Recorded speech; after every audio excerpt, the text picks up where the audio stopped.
안녕하세요. IS의 이재환입니다. 오늘 드디어 저희가 유튜브 첫 방송을 시작을 합니다.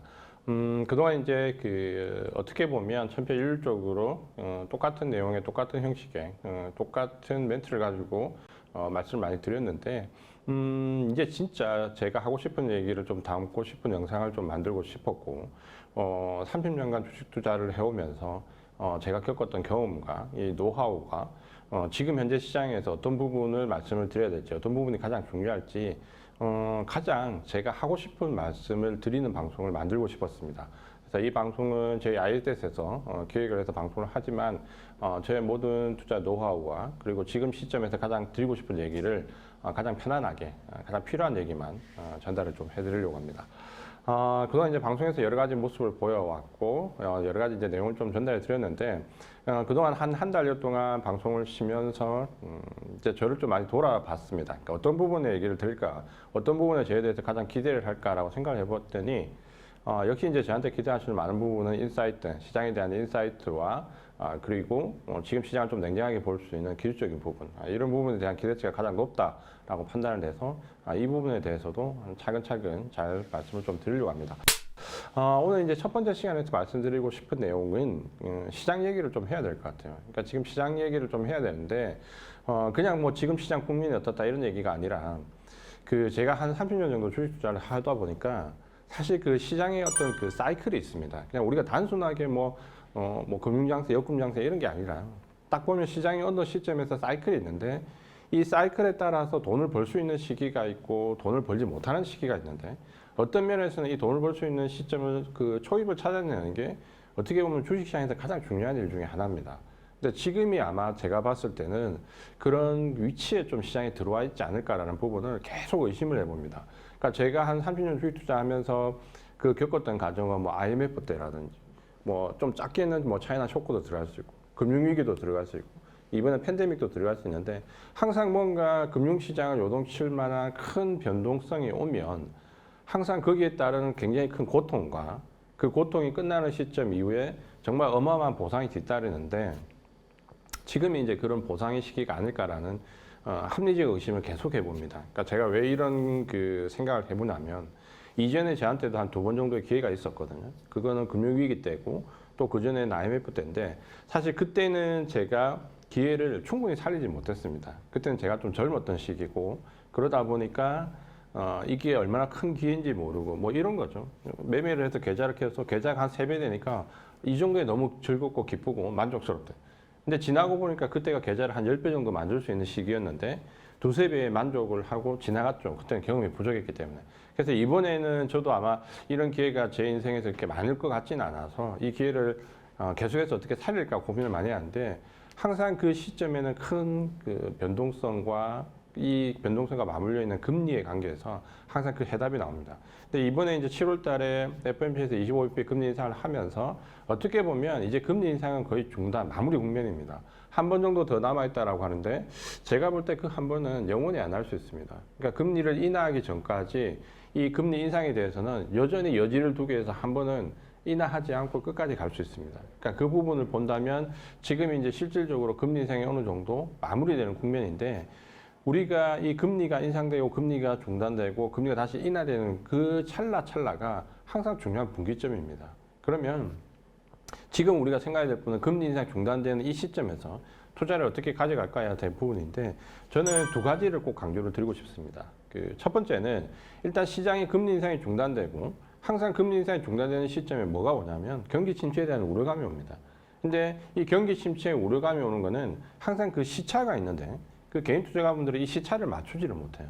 그러니까 보통 금리 인상이 중단되고 금리가 인하되기 전까지는 짧으면 8개월, 길면 1년 6개월까지 시간의 텀이 있습니다. 그 기간 동안 실제로 그러면 앞으로 한 1년 동안 투자를 어떻게 할 것이냐라고 본다면 대부분은 그때 경기 침체 우려감으로 굉장히 위축되어 있습니다. 근데 이 금리 인상이 중단되고 금리가 인하되기 전까지 이 시기 동안 S&P 500 미국 지수를 기준으로 보면 마이너스가 난 적이 없어요.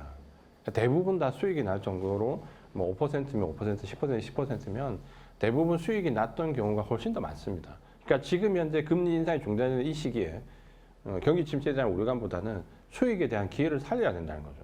이걸 과거의 사례로 보면 일종의 오버슈팅이 나왔습니다.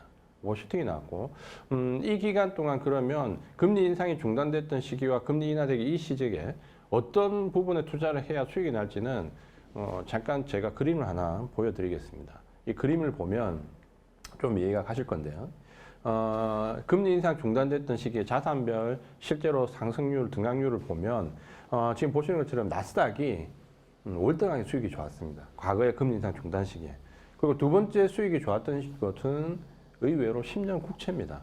그러니까 금리 인상이 중단되는 시기니까 당연히 국채가 빚을 발할 시기잖아요. 그러니까 국채가 수익률이 두 번째가 좋았고요. S&P 500이 그 다음입니다. 그러니까 우리가 이걸 역으로 보면 S&P 500 수익률이 국채보다도 못했다는 거죠. 나스닥은 좀 월등했고요. 그리고 이제 그 다음에 유가, 그 다음에 이 안전자산에 대한 선호가 떨어지면서 금이 가장 수익이 안 좋았습니다. 그러면 지금 시기에 우리가 해야 될 투자가 나스닥 쪽에 좀 몰려 있다라는 부분도 명백해지는 거죠. 그러니까 단순하게 지금 현재 올 초에 나스닥이 빅테크 기업들이 마치 모멘텀이나 테마처럼 상승했다라고 보여지지만 그렇지 않아요. 과거 금리 인상 중단 시기에서 마일드 리세션까지 들어가는 이 5번의 실제로 여러 경우에서 주가가 상승했던 경우가 있습니다. 그 중에서 4번이 다 나스닥 기술주가 시장을 이끌었습니다. 딱 한 번만 이 시기에 나스닥이 시장을 안 이끌었던 적이 있는데 그때는 닷컴 버블 직후거든요. 그러니까 그걸 예외로 하면 실제로 금리 인상이 중단됐던 모든 시기에 나스닥의 월등히 수익이 좋았고 빅테크 기업들이 시장을 이끌었다. 이거는 이제 팩트라고 보셔도 될 것 같아요. 그럼 왜 그런 현상이 왔냐라고 보면 금리 인상이 중단되는 시기는 경기가 확장되는 랠리 시기가 아닙니다. 너도 오르고 나도 오르는 순환매 시기가 아니죠. 특정 섹터만 올라가는데 그럼 그게 어떤 섹터가 올라가냐? 구조적으로 성장성을 가지고 올라가는 쪽이 이때는 수익이 날 수밖에 없습니다. 그러니까 구조적으로 성장성이 날 수밖에 없는 섹터는 우리가 잘 알고 있는 IT, 반도체, 2차전지, 전장, IT가 될 수밖에 없는 거죠. 그러니까 요거는 우리가 올해 혹여나 시장의 방향을 순환매 개념으로 잡아서는 안 된다는 것을 반드시 알고 있어야 됩니다. 가는 애가 계속 가는데 그 가는 애는 나스닥이라는 거죠. 그래서 첫 번째로 말씀드리고 싶은 거는 금리 인상 중단 시기에는 어느 시기도 80년대 이후를 보면 계속해서 빅테크 기업들이 시장을 이끌고 갔다. 그리고 금리가 인하되기 전까지 빅테크 기업이 계속해서 시장을 이끌고 갔다. 바뀌지 않아요. 빅테크가 이만큼 올라왔으니까 그 다음에 이쪽으로 가볼까 이쪽으로 가볼까 그런 생각을 해서는 안 된다는 거죠. 빅테크가 금리 인하되기 전까지 끝까지 갑니다. 쉬었다가 가고 쉬었다가 가고. 그러니까 요거를 첫 번째 잊지 말아야 될 것 같고요. 그다음 이제 두 번째 제가 강조드리고 싶은 거는 이거는 어떻게 보면 제가 30년 동안 몸으로 느껴왔던 경험적으로 느껴왔던 부분인데 이 경기 침체 정도를 어떻게 받아들일까라는 부분입니다. 그러니까 지금 현재 이번에 그 7월 달에 파월이 FOMC에서 금리 인상을 한 이후에 파월 의장이 노랜딩에 가까운 발언을 했죠. 그게 좀 이슈화 됐는데 근데 실제로 이 노랜딩에 대한 부분은 파월이 4월 달부터 강조를 했습니다. 이미 고용 지표가 생각보다 굉장히 좋았고 최근에 경기 관련 지표도 계속 나빼드로 나옵니다. 근데 이게 지금 좀 묻혀 있어요. 그러니까 제가 볼 때 놓치는 우리 개인 투자자분들 혹은 전문가분들 혹은 뭐 트레이더라든지 애널리스트라든지 가장 크게 놓치는 부분은 저는 이 부분이라고 봅니다. 결국은 지금 경기에 대한 판단이 너무 많이 위축되어 있다는 거죠. 그럴 수밖에 없는 게 작년과 재작년 우리 시장이 겪었던 이 하락폭은 IMF나 금융위기 때보다 하락폭이 더 컸습니다. 그러니까 뭐 몇십 년에 한 번 겪을 만한 그런 하락이죠. 이거는 개인 투자가분들도 마찬가지지만 시장에 참여하고 있는 모든 사람들을 지금 마인드를 위축시킬 수밖에 없는 거죠. 그거는 전문가도 마찬가지고 애널리스트도 마찬가지입니다. 계속 돌다리를 두들겨보고 갈 수밖에 없는 거죠. 근데 지금 현재 미국 시장을 보면 골디락스라는 얘기가 지금 서서히 나오고 있지만 그 배경에는 저는 두 가지가 있다고 봅니다. 첫 번째는 고용이 너무너무 좋아요. 그러니까 지금까지 우리가 잘 생각해 보세요. 우리가 지금 앞에 그 팬데믹이 들어오기 직전까지 10년, 20년 동안 늘 9시 뉴스에서 들었던 내용이 뭡니까? 고용이 어렵다. 자영업이 어렵다. 취직하기 어렵다. 그걸 수십 년 동안 들어왔습니다. 근데 지금 팬데믹 이후에 고용에 대한 부분은 그 뉴스에서 다 사라졌어요. 우리도 마찬가지고 미국도 마찬가지고. 이걸 한번 잘 생각해 볼 필요가 있습니다. 원래 1월 달에 서비스업 고용이 리오프닝 과정에서 고용이 일시적으로 좋아져서 3월 정도 되면 그 리오프닝 과정이 마무리되면 고용이 나빠질 거고 경기가 침체로 갈 거고 주식시장이 깔아앉을 거다. 이 얘기는 죄송하지만 거의 99% 애널리스트들이 작년 연말에 했던 얘기입니다. 우리가 산타렐레가 없던 시기에. 근데 그렇게 되지 않았죠. 왜냐하면 1월 달에 일시적으로 좋아질 줄 알았던 고용이 3월 이후에도 7월 달 신규 실업 시장 청구권에서 그 고용이 사그러들지 않는다는 거죠. 그리고 이 사그라들지 않았던 고용이 이제는 소비를 움직이기 시작했고 이 소비가 최근에는 제조업 지수를 움직이기 시작했다는 거죠. 그럼 이 과정을 봤을 때 계속 우리가 그 위축된 마인드로 경기 침체에 대한 부분을 가져가면 제가 볼 때 어쩌면 큰 기회를 놓칠 수도 있다는 겁니다. IMF 직후에 시장이 3배 정도 올랐습니다. 금융위기 이후에 시장이 한 2배 반 정도 올랐어요. 그러니까 그런 큰 변동성이 나왔던 시기에 가만히 주식만 가지고 있어도 2~3배는 올라갑니다. 근데 내가 만약에 이 시기에 뭔가 좀 노력을 열심히 하면 4~5배도 만들 수 있는 그런 시기가 지금 시기라고 저는 좀 보여지거든요. 그러니까 이런 시기는 몇십 년에 한 번씩 오는 그 과정이죠. 그러니까 이거를 놓치면 안 되겠다는 거고 제가 다음 그림을 하나 보여드리고 싶은데 요 그림입니다. 그러니까 요 그림이 뭐냐면 실제로 우리가 과거에 S&P 500 기준으로 봤을 때 경기 침체가 어느 정도 수준으로 왔을 때 주가가 어느 정도 떨어졌냐를 좀 비교해 보는 건데 요건 이제 결론적으로 보면 위에 나와 있는 요 그림입니다. 1950년 이후에 경기 침체가 11차례 왔고 이 가운데에서 경기 침체가 아주 마일드한 경우도 있었고 6번 그다음 경기 침체가 아주 심한 경우도 있었는데 그럼 지금 현재 우리가 마일드 리세션 경기 침체가 좀 약하지 않을까라고 생각했던 부분은 그 부분만 떼어놓고 보면 평균적으로 얕은 침체 구간에서 S&P 500가 한 25% 하락했어요. 근데 요거는 그 닷컴 버블을 포함한 거거든요. 닷컴 버블을 포함하지 않으면 평균적으로 18.9% 정도 하락을 했습니다. 그러니까 경기가 좀 마일드하게 리세션에 들어가면 S&P 기준으로 한 19% 정도 하락하는 거예요. 19% 정도 하락하면 마일드 리세션에 떠서 우리가 두드려 맞아야 될 건 다 두드려 맞은 겁니다. 근데 이번에 작년 그 S&P 500의 하락이 몇 %인지 아세요? 18%입니다. 18.9%면 리세션을 감안해서 전부 다 두드려 맞은 건데 이미 작년에 18%를 두드려 맞았습니다. 그래서 제가 작년 9월 달 이후에 계속 강조했죠. 이미 맞으면은 다 맞았기 때문에 여기서 주식 투자를 포기하면 안 된다. 18.9% 두드려 맞아야 되는데 18% 맞으면 앞으로 추가로 예를 들어서 차익의 경우 오더라도 과거의 사례로 그냥 객관적으로 보면 0.9%예요. 18% 두드려 맞고 0.9%가 들어와서 주식시장에서 빠져나간다? 그럼 정말 멍청한 짓이죠. 그래서 제가 강조를 드렸던 게 작년 9월달 이후로는 9월 전에 나가실 분들은 빨리 나가시고 주식시장에서 만약에 9월까지 남아 있으셨다면 여기서부터 주식시장에서 나가면 안 된다라고 강조를 계속 드렸죠. 왜? 그 시기에 두드려 맞을 걸 다 두드려 맞고 여기서 나는 모르겠어 하고 차라리 뚜껑을 덮어서 주식을 한 2년 뒤에 열어보세요. 그러면 IMF 직후에 시장이 2.5배 올라가고 금융위기 이후에 시장이 3배 올라가는 그 시기가 지금과 맞물린다면 그냥 뚜껑 열어봐도 작년 재작년에 그 손실 같은 거 다 회복하고 플러스 돼 있을 겁니다. 그러니까 뭘 사시더라도 웬만하면 물론 뭐 모멘텀이나 테마로 가는 걸 제외하고요.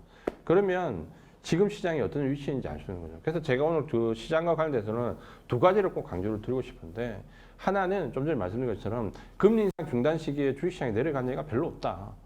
우리가 염려하는 그 주식시장 경기 침체의 영향은 금리가 인하되는 시점부터는 그 금리 중단과 인하 시점은 기본적으로 1년 정도의 시차는 있다. 길면 1년 6개월. 그 시간에 수익을 낼 수 있는 오버슈팅 구간에 있으니까 지금은 경기 침체를 생각하지 말고 수익이 나는 구간을 쫓아가라. 이게 첫 번째 말씀드리고 싶고요. 두 번째는 그러다가 정말 운이 좋으면 경기 침체로 굉장히 큰 폭의 하락을 할 거라 생각하지만 만약에 마일드 리세션으로 가버리면 이미 S&P 500 기준으로 보시면 두드려 맞을 기회를 거의 다 맞았기 때문에 여기서 잠깐 주춤하다가 만약에 경기 확장 랠리까지 들어가 버리면 지금 샀던 주식이 시장이 2.5배, 3배, 4배, 5배 올라갈 때 저점에서 산 거랑 똑같습니다. 그러니까 여기서는 오버슈팅을 노리는 중기적인 전략과 경기 확장까지 생각하는 장기적인 전략이 같이 가야 되는 거죠. 그럼 지금 시점에서 주식 투자를 하시는 분들은 이 두 가지를 생각하셔야 됩니다. 그럼 장기 투자로 가져가야 될 게 뭐냐면 뻔하지 않습니까? 반도체나 전장이나 자동차나 이미 구조적으로 성장성, 반도체, AI, 자동차, 전기차, 전장 모든 부분이 휴대폰보다 전장 시장이 지금 더 커지는 이 시점 구조적으로 성장성을 가져가는 종목은 장기로 가져가려고 생각하셔야 되죠. 그리고 이번 오버슈팅 구간에서 가장 크게 뛸 수 있는 그때는 뭐 2차 전지가 관련된 종목도 또 될 수 있는 거고 반도체가 또 될 수도 있는 거고 그러니까 이런 주기적인 중기 성장성을 오버슈팅까지 요 중기와 장기 전략을 지금은 아주 같이 가져가야 되는 중요한 시점이고 한 2, 3년 후에 봤더니 그때 저기서 주식을 그냥 내 재산을 몰빵해야 됐어 라고 할 수 있는 시기가 20, 30년에 한 번 온다면 지금이 그 시기일 수 있다는 거죠. 요 두 가지를 꼭 기억을 하셔서 단기적인 등락도 물론 중요하지만 주식 투자 하시는 분들은 이 두 가지를 꼭 기억을 하셔서 내년, 내후년까지 주식시장을 좀 보셨으면 좋겠습니다. 오늘은 그 첫 시간에 이 두 가지를 꼭 강조를 드리고 싶었고, 시장에 대해서 흔들리시거나 혹은 지금 눈에 너무 돌아가는 단기 변동성에 그 마음이 혹하시다면 그 지금 살포시 집에서 그 HTS를 컴퓨터를 켜시고 HTS를 열어서 IMF 직후에 시장이 어느 정도 상승했는지, 금융위기 직후에 어느 정도 상승했는지 한번 보세요. 그냥 시장이 두세 배 올라가는 그런 시기에 내가 과연 어떤 투자를 해야 될 거냐. 시장이 두세 배 올라가면 내 계좌가 4배, 5배, 6배 올라가는 그 기회를 노려야 되는데 당장 이 단기 등락에 눈이 돌아갈 것이냐. 과연 내가 단기 등락에서 눈이 돌아가는 걸로 내 계좌가 5배, 6배 될 것이냐 라고 생각을 해보시면 아마 그렇지는 않을 겁니다. 그래서 오늘 제가 드리고 싶었던 말은 사실 모든 방송에서 제가 최근에 가장 드리고 싶었던 말은 이 두 가지입니다. 그러니까 이 두 가지를 꼭 드리고 싶었고 한번 잘 생각을 해보시고 주식 투자를 뭐 오늘 내일 하고 말 거 아니에요. 도박같이 할 게 아니라면 지금 시점에서는 아마도 어쩌면 20, 30년에 한 번 오는 그 기회가 지금 와 있을 수 있다. 요거를 꼭 강조를 드리면서 마무리를 하고 싶습니다. 아마 이제 다음번에 그 시장에 대한 얘기는 계속 드리겠지만 마무리 이제 그림을 하나만 더 보여드리고 마무리를 하고 싶은데, 그러면 지금 우리가 어느 시장을 사야 되냐라고 보면 뻔한 거 아니겠어요? 시장의 변동성이 크게 오면 주식의 변동성이 어디서 옵니까? 턴어라운드입니다. 그러니까 주식이 경기 확장돼서 절정으로 갈 때는 가는 말에 올라타야 되고, 시장이 변하는 그 턴어라운드 시기였던 턴어라운드, 가장 나빴다가 가장 좋아지는 쪽으로 베팅을 해야 됩니다. 그럼 그걸 가장 극단적으로 보면 지금 보시는 이 그래프가 하나의 답이 됩니다. 요게 지금 2023년도와 2024년도 되는데 EPS 성장률인데, 지금 가장 중요한 것은 EPS입니다. 무조건 실적이고 실적 가이던스고 실적 가이던스가 상향되는 종목입니다. 여기에 왜 외국인들이 작년 9월부터 우리 시장에 삼성전자, 현대차 베팅을 하고 시장 등락이 나와도 빠져나가지 않느냐. 여기에 베팅을 하고 있는 거죠. 그래서 보시면 명백하게 나오죠. 그래서 턴어라운드 되는 걸 보면 첫 번째는 신흥국. 보시면 여기 주황색에서 회색 구간으로 마이너스에서 플러스로 바뀌는 걸 찾으시면 되거든요. 신흥국이 가장 눈에 띄고요. 두 번째는 미국도 좀 눈에 띕니다. 그러니까 의외로 미국이 나쁠 거라 생각했는데 미국도 지금 보시면 턴어라운드 되는 거죠. 그 다음에 1분기에 우리가 상반기에 가장 우리를 배신했던, 힘들게 했던 그게 중국이잖아요. 그러니까 유럽과 중국은 보시면은 오히려 올해와 내년에 상황이 더 좋아지지 않습니다. 그러니까 1분기가 피크였고 내년에는 상황이 더 좋아지잖아요. 근데 여기 주목해야 될 게 있죠. 한국입니다. 한국 보시면 우리가 지금 수출해서 최근에 이제 턴어라운드 하긴 했지만 굉장히 오랫동안 수출 지향적 구조를 가지고 있는 우리가 힘들었잖아요. 그러니까 이게 내년에 어떻게 될 것이냐고 본다면 단연코 지금 보시면 EPS 성장률은 한국이 최고입니다. 그러니까 지금 어떤 곳에 투자를 할 것이냐 이 시기에라고 본다면 저는 적어도 우리나라 주식, 한국 주식을 70% 이상 가지고 있어야 된다고 봅니다.